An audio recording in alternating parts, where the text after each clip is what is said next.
Hola, hola, espero que se encuentren todos muy pero muy bien, los bendecimos enormemente, les habla Luis Luker y estamos hoy acá en la séptima lección del curso de Hermenéutica 1. Hoy vamos por la lección número 7, hemos ido avanzando bastante, ¿verdad?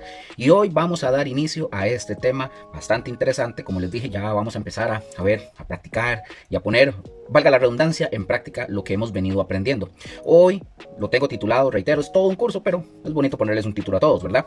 El primer paso que casi nadie hace para entender la Biblia. Y por eso muchos fallan. Ok, para dar inicio a esta lección del día de hoy, quiero que nos imaginemos, antes de ir al tema como tal, imaginémonos esta escena por un momento. Por favor, ahí donde usted está, imagínese esta escena, para que usted lo haga ahí en su imaginación. Suponiendo, ¿verdad? Esta imaginación, viene un profesor, un médico es profesor, entra a su clase, están todos los estudiantes, ¿verdad? Entra a la clase, son estudiantes avanzados, y sobre el escritorio del profesor hay una botella con un líquido misterioso, ahí él la lleva, ¿verdad? El profesor la lleva. Y el profesor, preparado ya, él les dice a sus estudiantes, y les dice, por dar un ejemplo, les dice, esta botella contiene una muestra de análisis, y seguido les dice su profesor, ustedes podrían determinar la enfermedad del paciente simplemente probando este líquido, lo que hay ahí adentro. Acto seguido, el profesor mete su dedo, ¿verdad? Mete su dedo en la botella, así, moja, ojo, moja su dedo con el líquido y hace así, vean, hace así. Enseña, mete el dedito, lo mete en el líquido, saca el dedo y hace así, y prueba con ¿verdad? Entonces, lo prueba y listo, y todos se quedan así como viendo al profesor.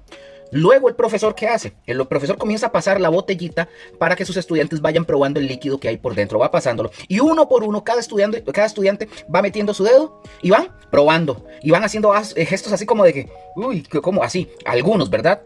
Cuando todos los estudiantes terminan el proceso, ¿verdad? De estar probando lo que hay en la botellita, el profesor se detiene y les dice, el profesor les dice, si todos ustedes hubieran observado bien, ustedes habrían notado que yo metí un dedo en la botella, ajá, y yo me llevé otro dedo a la boca. Y el profesor les dice a sus estudiantes, señores, señoras y señores, qué importante es la exactitud de la observación. Ok, con esto iniciamos. ¿Y qué quiero decir? Vean, mis hermanos, con este ejemplo que les acabo de dar, porque es un ejemplo real de un profesor que hizo eso en una clase, en una de sus clases. El líquido no tenía ningún tipo de veneno ni nada de eso. Estaba probando, haciendo una prueba para poder exponer esto justamente. Vean, mis hermanos, así sucede igualmente, mis hermanos, con la Biblia. Muchos entre ustedes, todos nosotros hemos cometido esos errores. Muchas veces usted y yo no observamos bien y terminamos interpretando mal y aplicando mal y enseñando mal. Muchos creen cosas simplemente porque no observaron bien o escucharon cosas y nunca observaron bien nada. Hoy, mis hermanos, hoy justamente en esta lección comenzamos la parte práctica de la hermenéutica. Vamos a aprender el primer paso para interpretar correctamente las escrituras. ¿Y cuál? La observación.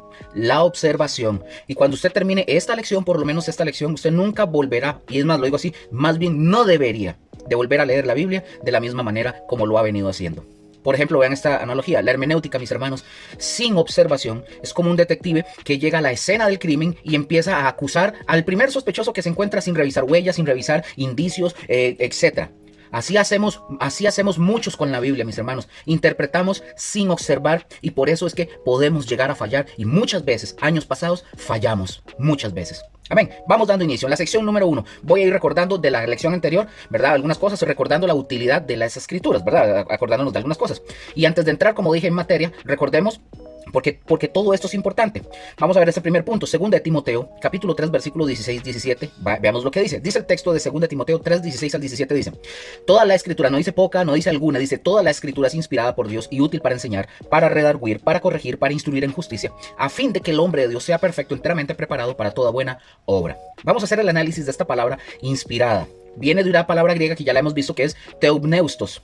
Ya lo vimos, que es el soplo de Dios, ¿verdad? Las escrituras contienen la vida de Dios mismo, por eso es que son útiles, mis hermanos. El apóstol Pablo menciona 4 utilidades, dicho sea de paso, en este punto.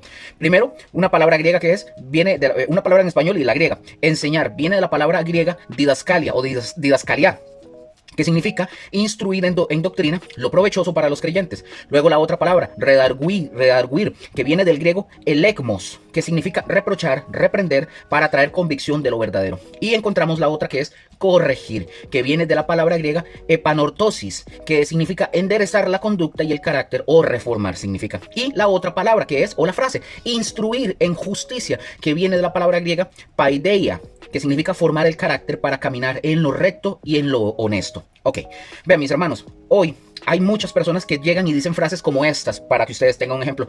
Yo no enseño doctrina porque la doctrina divide, dicen algunos. Otros dicen, no estudien teología porque la teología los vuelve locos. Mis hermanos, pero la teología dice que la escritura es útil para enseñar doctrina. La doctrina, mis hermanos, es fundamental. Es lo que nos sostiene, lo que nos guía, lo que nos protege del error. Aquí les voy a dejar en la pantalla o abajo un enlace, porque tengo también varias enseñanzas que tienen que ver con esto, sobre algunos líderes que enseñan que no hay que estudiar teología. Ahí se los voy a dejar para que ustedes posteriormente puedan ir a verlo.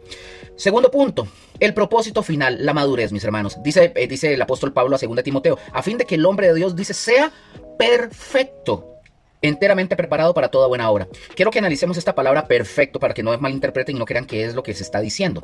Viene de una palabra griega que es artios, y esta palabra perfecto al español, ya traducida como debe ser, significa completo, apto, capacitado, maduro. No significa que seamos perfectos sin pecado, como Dios, no. Es solo para esto de que vamos a ser perfectos, parecidos o similares a Cristo en ese sentido. Eso solo va a pasar cuando Cristo nos glorifique. Esta palabra también significa perfecto, del griego artios, significa también maduro, completo, que ha crecido también. Ahora, vean esta analogía para entender esto. Un niño de 5 años no es perfecto en el sentido de adultez, pero puede ser perfecto para su edad si está sano y se desarrolla bien. Así nosotros también, mis hermanos, vamos creciendo, madurando hasta llegar a la medida de la estatura de Cristo. Por eso estudiamos, mis hermanos, no para presumir, no para creernos la última Coca-Cola en el desierto, no, sino para ser formados o conformados a la imagen de Cristo Jesús, que no vino a ser servido, sino que vino a servir. Amén. Sección 2, vamos. Veamos los 3 pasos de la hermenéutica. Ya habíamos visto los 3 pasos anteriormente en lecciones anteriores. Aquí vamos a ir viendo cosas y vamos a entrar ya en materia para ir dándole, como dirían los españoles, para ir dándole caña al asunto. Vamos a entrar en materia. Ya nosotros vimos toda una introducción. Si usted no lo ha visto, le recomiendo que inicie desde la lección 1 para que usted tenga todo el paquete completo. Ya vimos la introducción desde el tema 1. Ahora vamos a comenzamos el tema número 2. Y la pregunta, ¿cómo debemos estudiar la hermenéutica? Ya lo había mencionado, yo ya había mencionado algo. Existen 3 pasos fundamentales, mis hermanos. Viene, número 1, la observación, la interpretación y la aplicación. Otra vez, repito. ¿Cómo debemos estudiar la hermenéutica? Existen 3 pasos fundamentales. Repito, la observación, la interpretación y la aplicación. Voy a ir desarrollando esto para que lo aprendamos. Hoy vamos a ver el primero. Entramos a la sección 3. La observación es lo primero que hay que hacer. Es el primer paso. No nos podemos brincar pasos. Así como usted entró a la escuela, usted no pudo brincar de primer grado a pasar a octavo de colegio. No. Usted tuvo que pasar un proceso, paso a paso. Ese es el primer paso. La observación, por favor. Aquí surge la primera pregunta para ir contestando e ir trabajando. ¿Qué es la observación? Voy a darles definiciones para que ustedes las tengan. Yo les recomiendo, en manera sencilla y simple, anoten, apunten. Yo sé que los videos aquí van a estar, ustedes los van a tener. Si ustedes me mandan un correo, igual si ustedes necesitan algo, yo se los contesto. En el momento que lo vea, obviamente, yo les contesto, les mando lo que necesiten. Pero apunten, escriban. ¿Qué es la observación? Primera definición. La observación, mis hermanos, es la investigación por la cual debemos ver las cosas tal como son. Amén. Definición número 2, esta es más práctica. La observación, mis hermanos, consiste, y pongan atención, la observación consiste en saturarnos de todos los detalles de un pasaje. Saturarnos, y saturarnos, mis hermanos, significa llenarnos hasta que ya no quepa más. Como una esponja, mis hermanos, que absorbe agua hasta que ya no puede, ¿verdad?, absorber más agua. Así debemos de ser ustedes y yo con el texto bíblico. Leerlo, releerlo, observar cada palabra, cada detalle, cada conexión. Una persona dijo alguna vez: ¿cuántos descubrimientos se pierden cada día por dejar de observar y hacerlo rápidamente? Qué cierto que es esta expresión o esta frase que dijo este hombre. Amén. Segundo punto, con la observación. Vamos a ver la analogía de un detective. Imaginémonos, mis hermanos, un detective o un forense. ¿Qué es lo primero que hace cuando un detective o un forense llega a la escena de un crimen? ¿Qué hace? ¿Empieza por sacar conclusiones? No, mis hermanos. ¿Interpreta antes de observar? Tampoco, mis hermanos, no lo hace. Lo primero que hace un detective o un forense, lo primero que hace es observar. Examina cada detalle, la posición de los objetos, las huellas, las manchas, las esquinas, las migajas, lo que encuentre, las horas, los testigos. Después de que el detective o el forense, después de observar, después de que hace la observación, el detective o el forense empieza a formular hipótesis. Después de que hace todo eso, interpreta. Después llega a conclusiones y así, mis hermanos, con esta idea, así es como usted y yo debemos de hacer justamente con la Biblia. Amén. Punto 3 o punto C, voy a hacer esta analogía con una obstetra para que tengan este ejemplo. Alguien dijo una vez que la interpretación de un texto bíblico es como hacer una obstetricia espiritual. Y surge la pregunta, Luker, ¿qué es la obstetricia? Bueno, mis hermanos, yo no soy médico, ¿verdad? Pero de ahí tengo que leer y entender esto. Es la parte de la medicina, ¿verdad? Que trata con el embarazo, el parto y lo que es el bebé como tal. Y la condición del niño, ¿verdad? Ahora, ¿cómo se aplica esta analogía con la interpretación de la escritura? Bueno, mis hermanos, el intérprete, ustedes y yo, nosotros no ejercemos ningún tipo de función creadora en ningún momento. Nadie, ni ustedes, ni yo, ni ninguno, por más erudito el teólogo y por más que sea el favorito suyo, nadie puede jactarse de decir jamás, nunca, esta fue una revelación mía, no, o esto es algo que yo me inventé. No, mis hermanos, el intérprete, ustedes y yo, y cualquier otro teólogo, por más erudito, doctor, o en divinidades, o lo que usted quiera, el intérprete solamente debe ser eficaz como instrumento para hacer salir a luz lo que ya existe en el texto. Vean, otra vez, el obstetra, mis hermanos, no crea al bebé, no lo inventa, no lo crea. El bebé ya está en el vientre de la madre. El obstetra solo ayuda a que salga a la luz ese bebé. Si el obstetra llegara y dijera en algún momento, miren, este bebé es obra mía, sería un necio absurdo y sería hasta torpe. Justamente así es el intérprete de la Biblia. La verdad ya está en el texto. Nuestro trabajo, mis hermanos, es ayudar a que salga con claridad, sin deformarla, sin añadirle y sin quitarle. Amén. Vean, quiero contarles una anécdota aunque ya la conté, la del médico que les dio a sus estudiantes una botellita para que hicieran un análisis. El médico mete el dedo así en la botella y lo prueba, pero se lleva a la boca otro dedo, no con el que...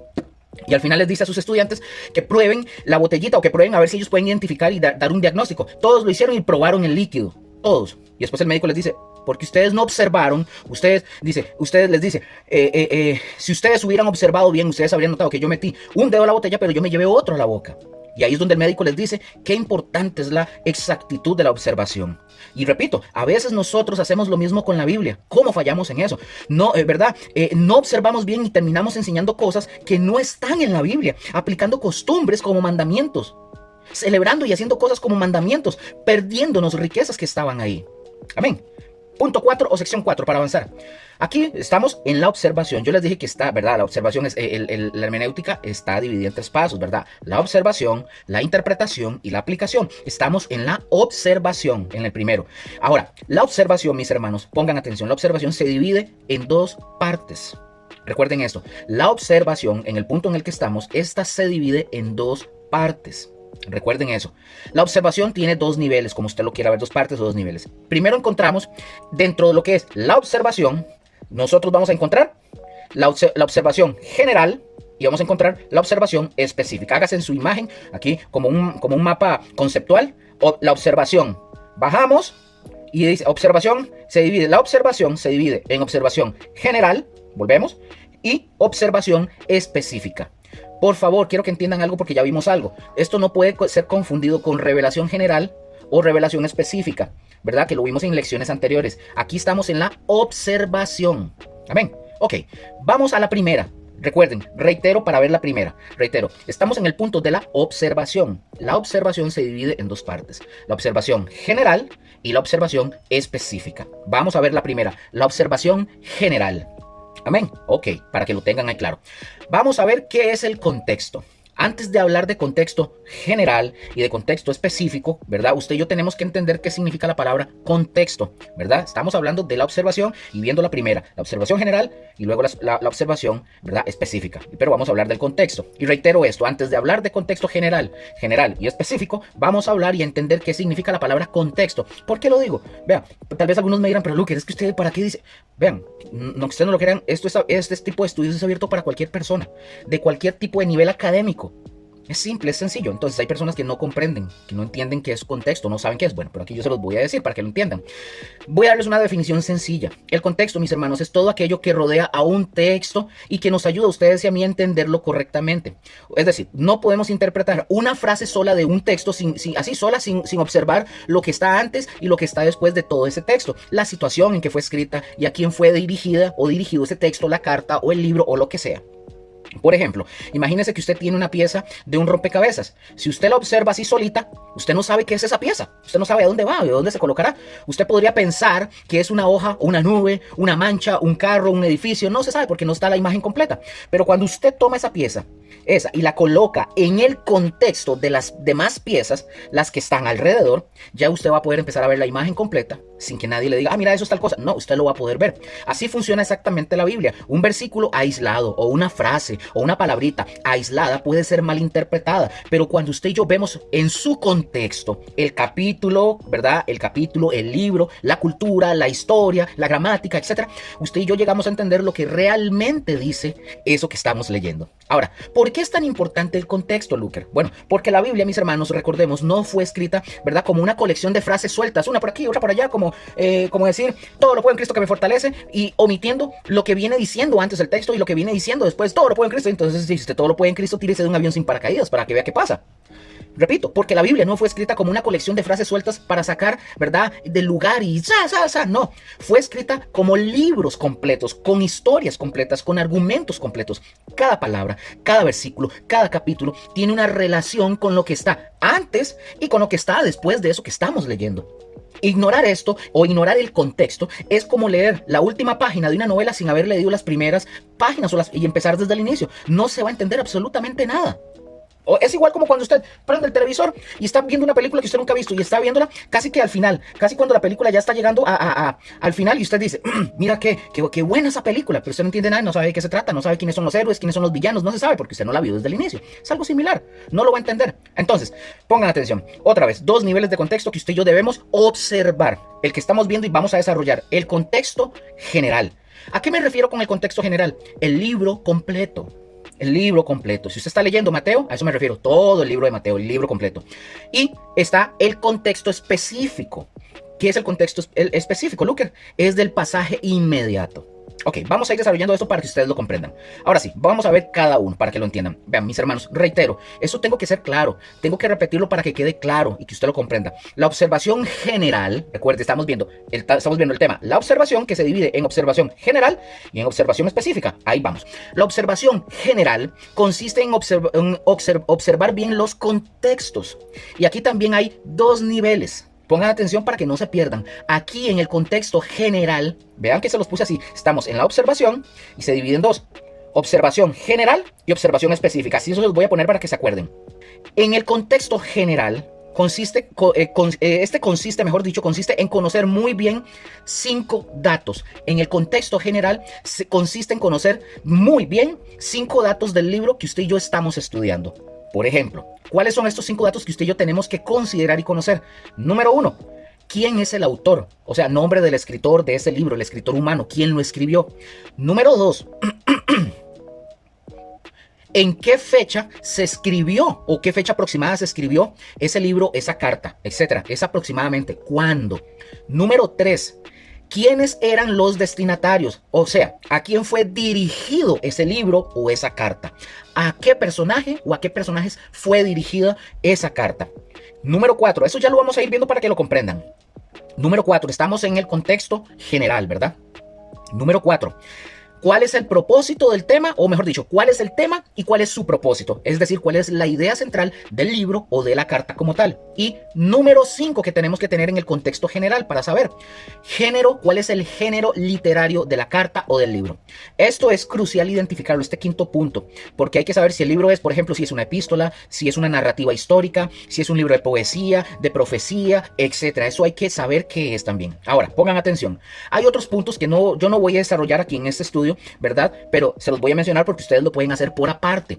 Yo les voy a dejar la información y si ustedes desean y lo estudian, ¿verdad? De manera más independiente. Por ejemplo, usted puede estudiar ya aparte, usted ya tiene el insumo. Usted ya puede con esto ir desarrollándose más y ir sacando más cosas. Usted puede, y les dejo aquí la información de una vez, aquí se las dejo y es, usted puede buscar la procedencia o el lugar de la escritura, el lugar desde donde se escribió el libro. Esto puede arrojar luz sobre las circunstancias y la urgencia del mensaje.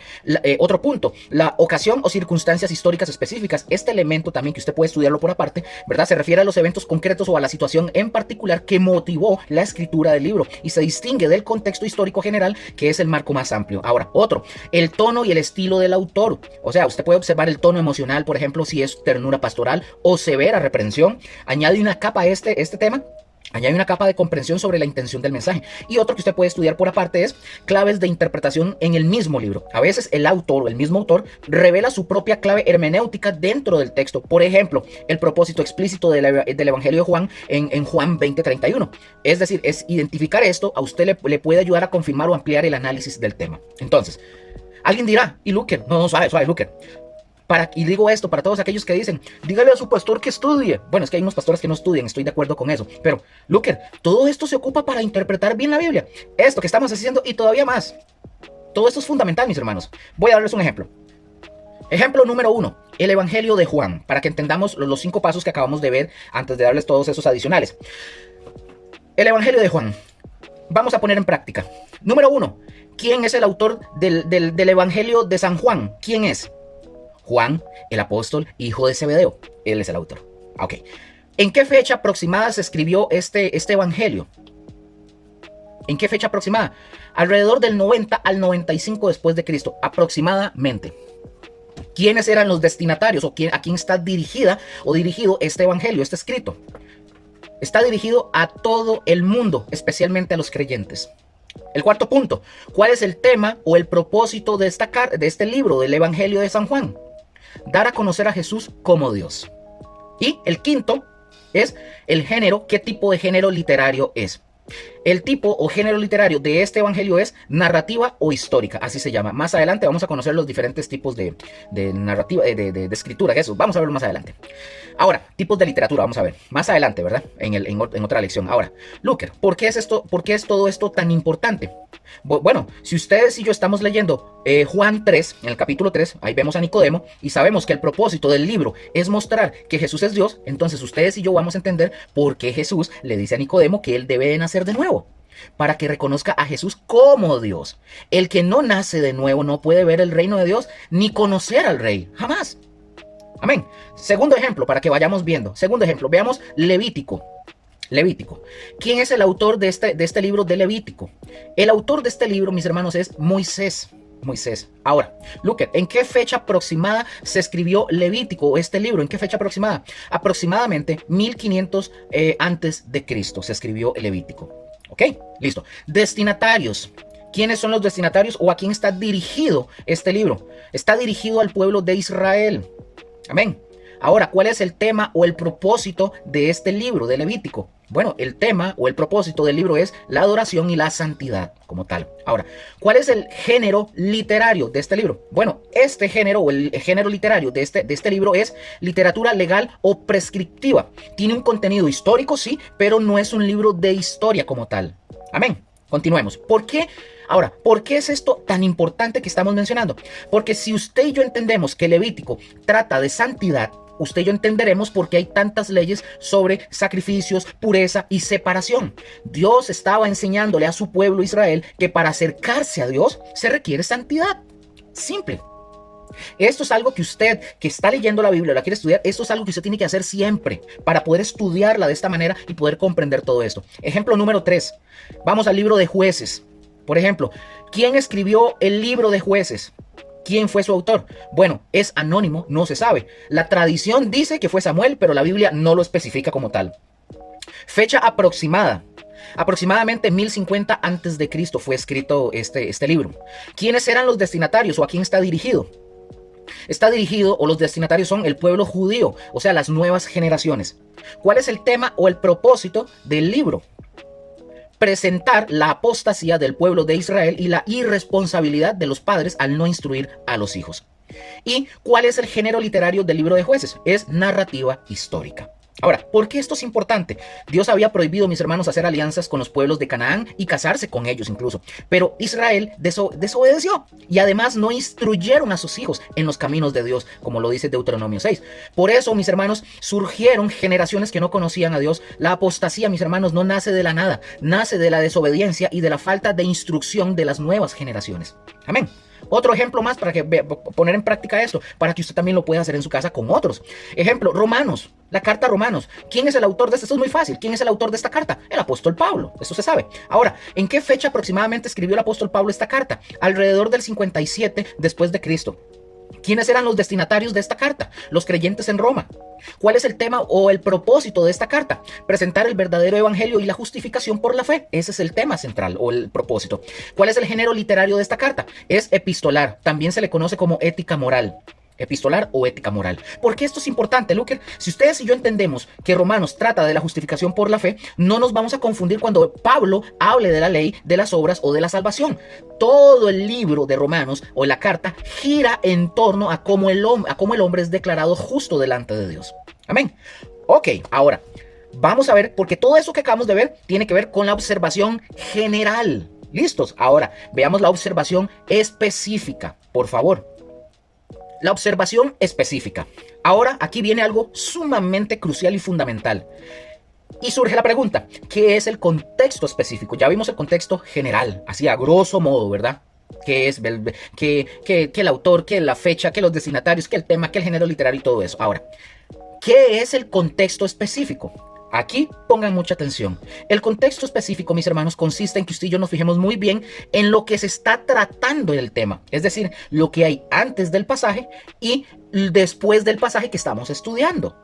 Ya les voy a dar ejemplos. Aquí hay una regla de oro, mis hermanos, en el contexto, en la observación específica. Ningún versículo de la Biblia puede ser interpretado correctamente si se aísla de lo que está antes y de lo que está después. Vamos a ejemplos prácticos en este punto 5 y vamos a hacer ejercicios de observación. Hechos 8. Vamos a hacer aquí un ejercicio, como dije, práctico de observación con Hechos capítulo 8, versículos 26 al 40. Vamos a ver a Felipe y el etíope. Vamos a ver.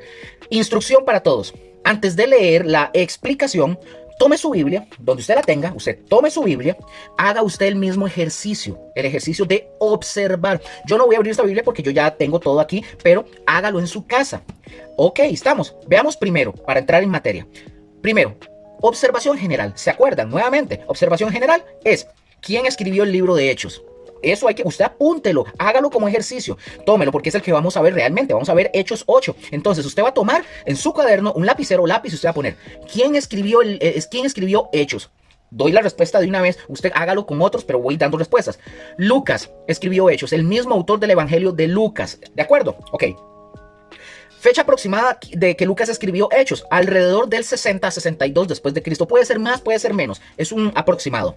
Destinatarios.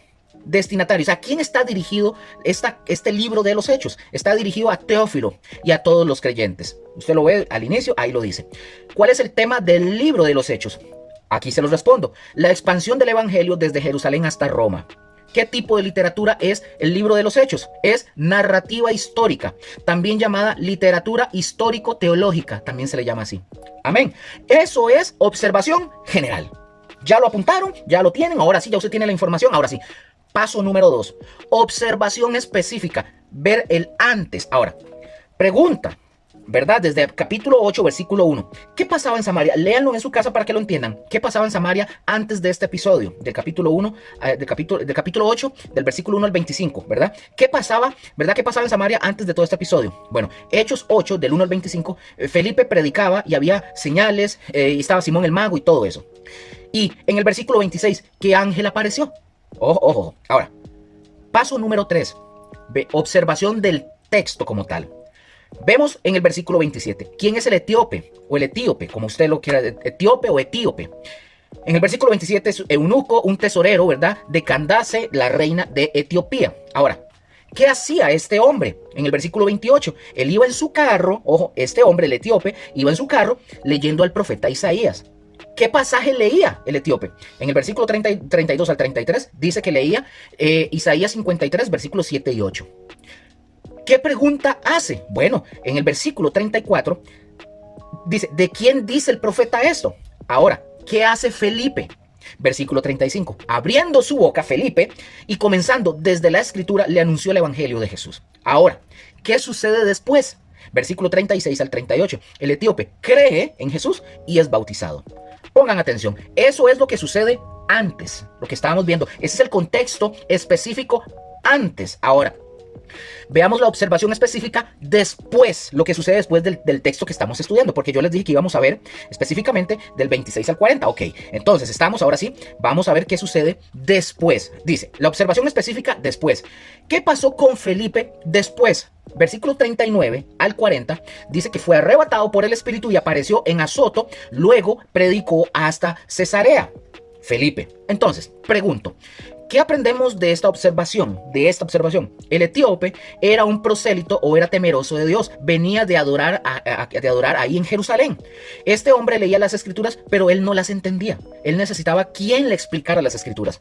Entonces Felipe comenzó desde el texto de Isaías 53 y le explicó que hablaba precisamente de Jesús ese texto. Pongan atención, la observación del texto de Isaías 53 llevó a la interpretación. Jesús es el siervo sufriente. La interpretación llevó a la aplicación. El etíope creyó y fue bautizado. Entonces, para que usted practique en su casa, tome cualquier pasaje y aplique estos mismos pasos de observación. Primero la observación general, anote el autor, la fecha, destinatarios, tema del libro, género literario, lea los capítulos. Si usted está leyendo el capítulo 2, versículo de algún libro, o carta, usted está leyendo capítulo 1, versículo 7, ¿qué tiene que hacer? Lea los capítulos que están antes, o versículos que están antes también, y los que están después, y observe detalles, personajes, lugares, acciones, preguntas, apunte todo lo que usted observa. Y si usted hace esto, y eso de verdad, si usted hace esto regularmente, por ejemplo, ¿verdad? En un año, usted conocerá la Biblia mejor que muchos de los que han leído la Biblia por décadas sin hacer observación. De verdad, hágalo. Y usted va a ver que en un año usted va a tener un pleno entendimiento más que las personas que llevan años leyendo solo la Biblia. Amén. Sección 6, otro ejemplo. Ejemplo 1 que vamos a ir ya con este. Juan 10 del 1 al 10. Este habla del buen pastor. Vamos a suponer, mis hermanos, que usted y yo estamos estudiando Juan 10 del 1 al 10. Es la parábola del buen pastor. Por favor, hágalo en su casa y practíquelo, porque tal vez así hacerlo sin gente y hacerlo sin la práctica con personas, tal vez pueda resultar un poco complejo. Pero si usted lo hace y lo aplica como lo vamos a ir haciendo, así usted lo va a entender y va a poder hacerlos por sí solo. El error común que pasa. Muchos creen, mis hermanos, que en el versículo 10 de Juan 10, cuando dice que el ladrón no viene sino para hurtar, matar y destruir, ellos creen, y muchas personas de muchas iglesias creen que se está refiriendo al diablo o a Satanás. Pregunta, ¿esa creencia es correcta? Vamos a aplicar la observación específica y nos vamos a dar cuenta si es o no. Primero, paso número 1, observar lo que está antes. ¿Qué pasó en el capítulo 9 antes de llegar al 10 de la parábola del buen pastor? ¿Qué pasó en el capítulo 9? Porque esto hay que entenderlo. Esa es la observación específica, ver el contexto específico. Jesús, mis hermanos, en el capítulo 9 sanó a un ciego de nacimiento. Los fariseos interrogaron a este hombre ciego. El ciego defendió a Jesús.